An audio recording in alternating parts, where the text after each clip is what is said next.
तो क्या होगा अगर आप एक गैंगस्टर के परिवार में गार्ड का काम करते हो और आपको उस परिवार की 6 साल की लड़की का ख्याल रखना है, लेकिन अब वो लड़की बड़ी हो गई है और आपसे प्यार करने लगी है। पर लड़कों को तो सिर्फ प्यार का एक ही मतलब समझ में आता है। तो कहानी की शुरुआत में हमें 6 साल की लड़की इसाकू को दिखाया जाता है, जो कि याकुजा फैमिली मतलब की गैंगस्टर की फैमिली से बिलोंग करती है। और जल्द ही उसके मॉम डैड एक कार एक्सीडेंट में मारे गए हैं, जिसके बाद अब उसके दादाजी जो कि गैंग के लीडर भी हैं, वो उसे एक घर पे लाते हैं और उन्होंने उस बच्ची की देखभाल के लिए अपना एक गार्ड जो कि 16 साल का है उसे अपॉइंट किया है, जिसका नाम है काया। और वो साया की तरह उसकी हिफाजत करने की बात कहता है, जहाँ पर इसाकू शुरुआत में तो उससे घबरा रही होती है, पर काया उसे गोद में उठाकर वादा करता है कि वो आखिरी सांस तक उसकी रक्षा करेगा। और फिर 10 साल बीत जाते हैं, जहाँ पर इसाकू 16 साल की हो चुकी है और वो एक ऐसी लाइफ चाहती है जिसमें वो नॉर्मल लड़कियों की तरह अपनी लाइफ बिता सके। और गैंगस्टर की फैमिली में होने की वजह से उससे कोई भी दोस्ती नहीं करता, इसीलिए वो अपने घर से दूर के कॉलेज में हाई स्कूल का एंट्रेंस एग्जाम पास करके आई है। वो अब जाकर अपने दादाजी को बताती है कि उसे भी अब जल्द ही हाई स्कूल में एडमिशन मिल जाएगा। उसकी दादाजी उसकी हिम्मत बढ़ाते हैं और ये बात सुनकर वहाँ पर काया भी आता है, जो कि उसको गोद में उठाकर उसको कांग्रेस बोलता है। तभी इसाकू बोलती है कि मैं अब बच्ची नहीं हूँ और वैसे भी मैंने इतनी दूर के हाई स्कूल में एडमिशन इसलिए लिया है क्योंकि जरा सा भी किसी को पता चलता है कि मैं एक गैंगस्टर की फैमिली से हूँ तो कोई भी मेरा दोस्त नहीं बनता है। और इस बार मैं बिल्कुल एक नॉर्मल लड़की की तरह लाइफ बिताना चाहती हूँ। वो सभी चीजें जो एक लड़की अपने हाई स्कूल लाइफ में एक्सपीरियंस करती है, वो सब मैं भी एक्सपीरियंस करना चाहती हूँ। और हाँ, मेरा पहला प्यार भी। फिर अगले सीन में इसाकू अपने स्कूल के ओपनिंग सेरेमनी के बाद अपनी क्लास में लड़के और लड़कियों को बात करते हुए देखती है। उसे समझ में नहीं आ रहा होता है कि आखिर वो किससे बात करे और कैसे बात करे। तभी वो कुछ लड़कों से टकरा जाती है और जमीन पे नीचे गिरने ही वाली होती है कि तभी कोई लड़का आकर उसका हाथ पकड़ लेता है। जैसे ही इसाकू को फील होता है कि उसे किसी लड़के ने संभाला है, तो वो सोचती है कि बस मैं इसी का तो इंतजार कर रही थी। और जैसे ही वो उसको थैंक्स करने के लिए मुड़ती है, वो देखती है कि ये तो काया है, जो कि उसकी स्कूल यूनिफॉर्म में उसका पीछा करते हुए उसके स्कूल तक पहुँच गया है। वो इस बारे में बात करने के लिए उसको स्कूल से बाहर ले आती है और उससे कहती है कि तुम अंकल हो के टीनेजर्स की स्कूल में क्या कर रहे हो। काया कहता है कि अंकल, मैं तो अभी 26 साल का ही हूँ और वैसे भी मुझे और तुम्हारे दादाजी को तुम्हारी फिक्र हो रही थी क्योंकि तुम्हारा स्कूल भी बहुत दूर है। लेकिन इसाकू उससे गुस्से से कहती है कि पर तुम मुझे डेली पिकअप करने भी तो आ सकते हो, स्कूल में एडमिशन लेने की क्या जरूरत थी। काया कहता है कि क्योंकि यहाँ पर लड़के हैं। ये सुनकर तो इसाकू का रंग उड़ जाता है। काया कहता है कि और तुमने कहा था कि तुम बॉयफ्रेंड बनाना चाहती हो, लेकिन तुम नहीं समझती कि दुनिया कितनी खराब है। उसकी इतनी प्रोटेक्टिव बात सुनकर इसाकू उसको गुस्से से कहती है कि स्कूल में बस तुम मेरे साथ मत रहना, और फिर वो वहाँ से चली जाती है। उसके बाद में फ्लैशबैक का सीन दिखाया जाता है, जहाँ पर एलिमेंट्री स्कूल में इसाकू के सारे दोस्त उससे दूर होने लगे थे जब उन्हें पता चला था कि इसाकू एक गैंगस्टर के परिवार से है। और फिर हमें क्लासरूम का सीन दिखाया जाता है, जहाँ पर इसाकू कहती है कि मैं थोड़ी देर के लिए क्लास से बाहर क्या गई, सभी लोग अपना अपना ग्रुप बना लिए। फिर वो उदास होकर टेबल पर सर रख के सोचती है कि ऐसे जरूर मुझसे कोई बात करने के लिए आएगा। पर इससे पहले कि उससे कोई बात करने के लिए आता, वहाँ पर काया आता है और उससे पूछती है कि आखिर वो ऐसे क्यों बैठी है। तभी दो और लड़के इसाकू के पास आ रहे होते हैं उससे जान पहचान करने के लिए। और काया उन दोनों को रास्ते में ही रोक लेता है और कहता है कि हम दोनों बचपन से ही दोस्त हैं। और वो कहता है कि मेरा नाम है काया और मैंने अभी अभी है तुम लोगों को धमकाया, जिससे कि इसाकू वापस से काया को डांटती है और वो दोनों लड़के इन दोनों को अजीब समझकर वहाँ से चले जाते हैं। उसके बाद क्लासरूम में टीचर आती है और सभी बच्चों से कहती है कि आज हम लोग मॉनिटर को चुनने वाले हैं। और वो बच्चों से ही पूछती है कि आखिर क्लास का मॉनिटर कौन बनना चाहता है। यहाँ इसाकू सोच रही होती है कि यही मौका है ज्यादा से ज्यादा दोस्त बनाने का, और वो ये सोच रही होती है कि हाथ उठाए या ना उठाए। फिर काया उसे देखकर समझ जाता है कि इसाकू का पूरा मन है, इसलिए वो अपना हाथ उठा देता है, जिसे देखकर अब इसाकू भी अपना हाथ उठा देती है। अब टीचर उन दोनों को पहला टास्क देते हैं, स्पोर्ट्स के लिए स्टूडेंट को चुनना। यहाँ पर काया पता नहीं कैसे सभी स्टूडेंट्स के नाम जानता था और वो एक एक करके उन सभी की फिजिकल एबिलिटीज को देखकर उन्हें स्पोर्ट्स के लिए सिलेक्ट करता है। अब एक गैंगस्टर को ऐसा बिहेव करते देखकर इसाकू सोचती है कि वाह क्या एक्टिंग कर रहा है। वो इसाकू को भी सिलेक्ट करता है वॉलीबॉल के लिए। फिर हमें रात का सीन दिखाया जाता है, जहाँ पर इसाकू उदास लेटी होती है क्योंकि उसे लग रहा था कि काया ने स्कूल आके सब कुछ खराब कर दिया है। वो 26 साल का होने के बाद स्कूल में अपना इम्प्रेशन जमा दिया है और फिर इसाकू अपनी गलती भी मानती है कि वो किसी के भी सामने अपना इम्प्रेशन नहीं दिखा पाता। काया फिर उसे हक करते हुए मोटिवेट करता है और कहता है कि तुम बहुत क्यूट हो, तुम भी बहुत सारे दोस्त बना लोगी, बस खुद को थोड़ा टाइम दो। फिर हमें मॉर्निंग का सीन दिखाया जाता है, जहाँ पर इसाकू अपने कुछ सर्वेंट से कहती है कि वो दोनों उसकी वॉलीबॉल प्रैक्टिस में उसकी मदद करें, पर गलती से वो बॉल इसाकू को लग जाती है और फिर काया उसे आकर लगा देता है। फिर काया अपनी निगरानी में इसाकू को वॉलीबॉल की प्रैक्टिस कराता है। फिर अगले सीन में स्कूल में दो लड़कियां इसाकू के हाथ में आई हुई प्रैक्टिस की चोट को नोटिस करती हैं और जब उन्हें पता चलता है कि इसाकू इसलिए अपनी प्रैक्टिस पे इतना ज्यादा ध्यान दे रही है क्योंकि उसको अपनी टीम को जिताना है, जिससे कि सभी लड़कियां उससे इम्प्रेस होती हैं और काया लगातार उसके ऊपर नजर बनाए होता है। जब वो देखता है कि इसाकू लड़कियों के साथ में, तब वो बेझिझक बाहर आ जाता है। और फिर अगले दिन मैच स्टार्ट होता है, जहाँ पर इसाकू के हाथ में पहले राउंड में ही चोट आ जाने पर वो दूसरे राउंड में अपने किक से पॉइंट स्कोर करती है और फिर अपनी टीम को जिता भी देती है। पर काया नोटिस कर लेता है कि उसके हाथ में कुछ प्रॉब्लम है, तो वो सभी के बीच में से उसको उठाकर डॉक्टर के पास लेकर जाता है, जहाँ पर वो उसकी पट्टी करता है और इसाकू कहती है कि कि मैं ठीक हूँ। फिर हमें अगले दिन का सीन दिखाया जाता है जहाँ पर कुछ लड़कियां इसाको को बाय बोलकर घर निकलती हैं, जहाँ पर इसाको को देख के लगता है कि चलो अब मेरे कुछ तो फ्रेंड्स बन ही गए। तभी उससे काया यहाँ पर कहता है कि मैं थोड़ी देर में बाथरूम से आया। इसके बाद हम लोग घर निकलते हैं। अब उसके जाते ही तुम्हारू नाम का एक लड़का इसाको के पास आता है और वो उससे पूछता है कि आखिर क्या तुम दोनों एक दूसरे को डेट कर रहे हो, जहाँ इसाको घबरा के कहती है कि नहीं, हम बस बचपन से एक साथ रहते हैं। तुम्हारू फिर उससे उसके बॉयफ्रेंड के बारे में पूछता है, इसाको का तो कोई है ही नहीं, तो वो क्या बताए। फिर वो उससे उसकी इंस्टाग्राम आईडी मांगता है। इसाको शर्माते हुए कहती है कि मेरी इंस्टाग्राम आईडी तो है, लेकिन मैंने उस पर कुछ पोस्ट नहीं किया है क्योंकि मुझे वो सब करना नहीं आता। तुम्हारू कहता है कि कोई बात नहीं, मैं तुम्हें सिखा दूंगा। और तभी वहाँ पर काया आता है जो कि उन दोनों की बातें सुन लेता है और वो गुस्से में ऑफिस में जाकर अपने लोगों से कहता है कि वो लड़का तुम्हारू इसाको से उसकी इंस्टाग्राम आईडी मांग रहा था। उनमें से एक आदमी कहता है कि ये तो अच्छी बात है ना, उन लोगों की उम्र है ये सब करने की। तभी काया उसके सर पर गन रखकर कहता है कि मुझे उन दोनों के बीच में कुछ भी शुरू होने से पहले खत्म करना होगा। वहीं दूसरी तरफ इसाको घर पर बैठकर सोच रही होती है कि क्या सच में काया मेरी फिक्र एज अ पेरेंट करता है। तभी उसको इंस्टाग्राम पर तुम्हारू का मैसेज आता है और फिर उन दोनों के बीच में बातें होने लगती हैं और इसाको सोचने लगती है कि लगता है मुझे मेरा बॉयफ्रेंड मिल गया। और फिर अगले दिन इसाको अपने क्लासरूम में जा रही होती है। तभी तुम्हारू उससे मिलने के लिए आने लगता है, तभी काया उसके मुंह के सामने आकर डस्टर साफ करने लगता है। इसके बाद वो तुम्हारू के करीब आकर कहता है कि अगर तुम इसाको का पीछा छोड़ दोगे तो मैं तुम्हारी सेटिंग किसी और खूबसूरत लड़की से करा दूंगा। अब इसाको काया के बिहेवियर को देखकर कहती है कि बस करो, आखिर तुम दोनों किस सेटिंग की बात कर रहे हो। वो फिर काया के बिहेवियर के लिए तुम्हारू से माफी मांगती है तो तुम्हारू कहता है कि कोई बात नहीं, उसको बिल्कुल भी बुरा नहीं लगा। फिर हमें रात का सीन दिखाया जाता है जहाँ पर इसाको बैठकर तुम्हारू के कुछ पोस्ट देख रही होती है, जहाँ पर तुम्हारू इसाको को कैरियोके चलने के लिए इनवाइट करता है और इसाको सोचने लगती है कि यही तो लाइफ में जीना चाहती थी। जिसके बाद वो झट से कैरियोके चलने के लिए तुम्हारू को हाँ कह देती है और तभी वहाँ पर काया आता है जो कि उसका फोन छीनते हुए कहता है कि मैं अभी उसे ब्लॉक कर रहा हूँ। इसाको उससे ऐसा ना करने को बोलती है और वापस से अपना फोन लेने के लिए जाती है, जिससे कि वो काया के ऊपर गिर जाती है। वो दोनों एक दूसरे के ऊपर बहुत ही ज्यादा पास थे। काया उससे कहता है कि तुम अभी इन सब चीजों के लिए रेडी नहीं हो और वो लड़का तो तुम्हारे लिए बिल्कुल भी अच्छा नहीं है। और इसाको उसकी कोई भी बात नहीं सुनती है और उसको अपने कमरे से बाहर निकाल देती है। फिर अगले दिन इसाको काया से छुपते छुपाते वहाँ से बाहर निकलती है। रास्ते में उसे तुम्हारू और उसके दोस्त मिलते हैं, जहाँ पर वो सभी एक साथ मिलकर कैरियोके के लिए जाने लगते हैं और वहाँ पर पहुंचकर सभी एंजॉय करते हैं। जहाँ पर एक लड़की के ड्रिंक पूछने पर इसाको उससे मैंगो जूस मंगवाती है। वो सभी यहाँ पर गाना गा रहे थे और इसाको उन सभी को ऑब्जर्व कर रही थी और तभी वो दोनों लड़के और लड़कियां एंजॉय करने लगते हैं। इसाको ये सब देखकर घबरा जाती है और वो यहाँ से घर जाने को कहती है और यहाँ पर तुम्हारू नशे की हालत में उससे आकर कहता है कि मैंने जब से तुम्हें देखा है मुझे तुमसे सच्चा वाला प्यार हो गया है। और फिर वो जबरदस्ती उस पर किस करने लगता है, लेकिन इससे पहले कि उन दोनों के बीच में कुछ होता काया वहाँ पर आ जाता है और तुम्हारू के सर को टेबल पर तब तक पटकने लगता है जब तक इसाको उसको मना नहीं करती। वो बाकियों को धमकी देकर इसाको को वहाँ से लेकर चला जाता है और फिर वो उसको कार में लाकर पूछता है कि आखिर इसने कुछ किया तो नहीं। तो इसाको कहती है कि नहीं और वो घर जाते समय सोच रही होती है कि वो सच में बेवकूफ थी क्योंकि मैं ऐसे ही बाहर प्यार को ढूंढने निकल गई थी और वो गिल्टी महसूस करने लग जाती है। तभी काया उसे हक कर बोलता है कि मुझे उसे और पीटना चाहिए था ना। तभी इसाको काया से पूछती है कि आखिर तुमने मुझे ढूंढा कैसे। काया बताता है कि जीपीएस जो कि मैंने तुम्हारे फोन में लगा रखा है। काया यहाँ पर फिर से अपने आप को ओवर प्रोटेक्टेड महसूस करने लगती है और उससे कहती है कि ऐसे मेरा पीछा ना किया करो। तभी वो देखती है कि उसने काया की शर्ट पे अपनी लिपस्टिक का दाग छोड़ दिया है। काया उससे पूछता है कि आखिर तुमने इतना मेकअप क्यों किया है। इसाको बोलती है क्योंकि मैं आज बाहर जाने वाली थी ना,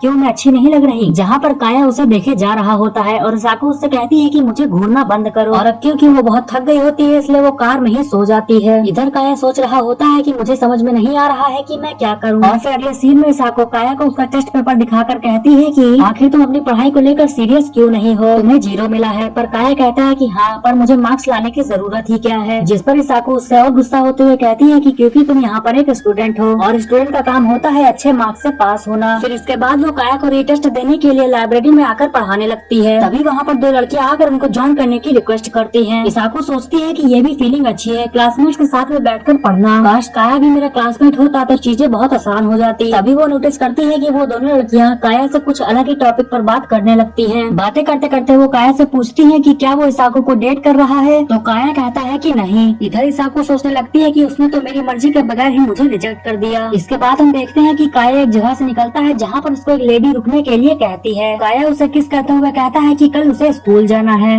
ये सुनकर वो लेडी हैरान हो गई। घर जाते हुए उसका ड्राइवर कहता है कि आपने स्कूल जाने के लिए उस खूबसूरत लड़की को इम्पोर्टेंस नहीं दी। काया कहता है कि अब उसकी लाइफ में एक ही इम्पोर्टेंट लड़की है और वो ही इसाको। घर आकर जब वो इसाको से मिलता है तो इसाको को काया की बॉडी से लेडीज परफ्यूम की स्मेल आती है। इसके बाद उसका मूड खराब हो जाता है। काया उससे पूछता है कि क्या तुम मुझसे इसलिए नाराज हो क्योंकि मैं पढ़ाई ठीक से नहीं कर रहा। अगर ऐसी बात है तो मैं अच्छा करके दिखाऊंगा। फिर इसाकू उसको पढ़ाने के लिए तो बैठती है, पर काया उसे अच्छे नंबर लाने के बदले में रिवॉर्ड मांगता है। तो इसाकू उससे कहती है कि अगर तुम अच्छे नंबर लिया तो तुम मुझसे कोई भी रिवॉर्ड मांग सकते हो, क्योंकि उसे लग रहा था कि काया तो अच्छे नंबर ला ही नहीं पाएगा, वो रीटेस्ट में भी फेल ही होगा। इसाकू जब पानी लेके वापस आती है तब वो देखती है कि काया सो रहा होता है। वो आके उसकी धड़कनें देखने लगती है कि कहीं वो मर तो नहीं गया, तभी वो भी वहीं पर सो जाती है। अगली सुबह उसके मुंह के सामने काया उसे गुड मॉर्निंग बोलता है, जिससे वो घबरा के उठती है। काया उसे ब्रेकफास्ट करते हुए कहता है कि आज से वो पढ़ाई को भी सीरियसली लेगा। रीटेस्ट के रिजल्ट आते हैं, जहाँ पर इस बार काया ने सच में अच्छे मार्क्स लाए होते हैं। इसके बाद वादे के मुताबिक काया इसाकू से अपना रिवॉर्ड मांगता है। इसाकू कहती है कि ठीक है, बोलो क्या चाहिए। काया कहता है कि मैं तुम्हें किस करना चाहता हूँ। इसाकू कहती है कि पर क्यों?